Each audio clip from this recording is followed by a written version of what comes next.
Medical misinformation is everywhere. Dr. Mitch is here for straight talk and to give you the truth.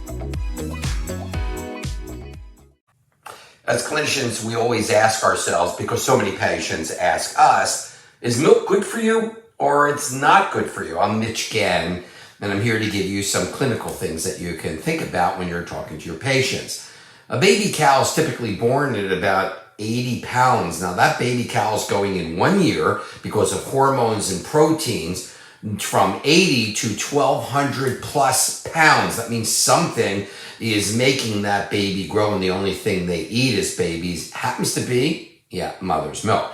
Now you may be thinking, okay, what happens if it's organic? Because patients ask that, I eat clean, whatever that means. And organic, unfortunately, the organic has nothing to do with it. The growth factors and the other types of proteins are still in the organic milk. Now, what about cheese, they'll say? Well, 1 pound of cheese takes 10 pounds of milk to make.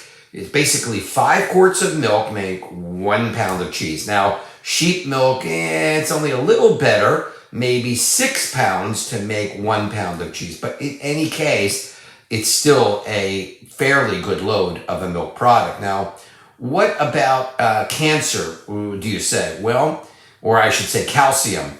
Many people think that taking a lot of calcium helps make their bones. Well, 600 milligrams of calcium in a study particularly did not show any better increase in bone density. The Harvard nurses study, for example, was very clear. With 72,000 nurses in that particular study, showed no improvement in bone health by drinking milk. As a matter of fact, there was part of the study that says it may even have increased hip fracture. And no, it isn't a good source of vitamin D either. There's really not any formidable amount of vitamin D in cow's milk. It's added in. So it's not a place where someone should be looking to vitamin D, not only the fact that it doesn't have very much in there, and you need a lot more, but there isn't any in there to begin with. Now, milk increases IGF-1, insulin growth factor 1. And someone could say, well, that's good, but not really, because the risk of both breast and prostate cancer goes up precipitously. As a matter of fact, men with the highest IGF-1 have 4 times the risk of prostate cancer.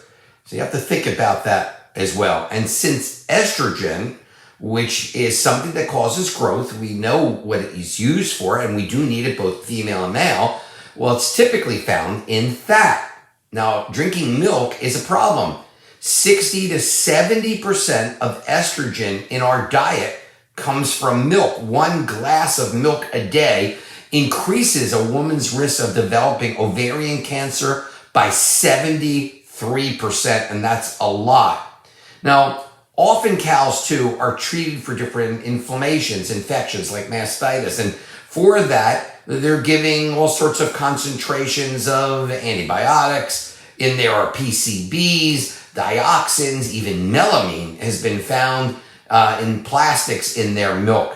And that, of course, would not be really good for any of your patients in the long run. And don't forget, by the way, there are people that have allergies. The 2 main proteins, casein and whey, which are looked at differently, may be an allergic component to some people. Now, the final point to consider when talking to a patient, whether milk is good for them or for yourself or family, is that milk is an excellent source of xanthine oxidase. Xanthine oxidase is an inflammatory component that causes, believe it or not, ongoing bleeding of the arteries. So the question you may say is, what do you tell yourself, your family, and your patients? I make it very simple. When I drive by a farm or a ranch and I see grown 1,400-pound cows drinking from each other's udders milk, that's when I'll start drinking milk again too. Not a good idea to have milk outside the weaning stages for sure. Mitch Ghen, you can get more information by going to drmitchghen.com. That's DrMitchGhen.com. Thanks for watching.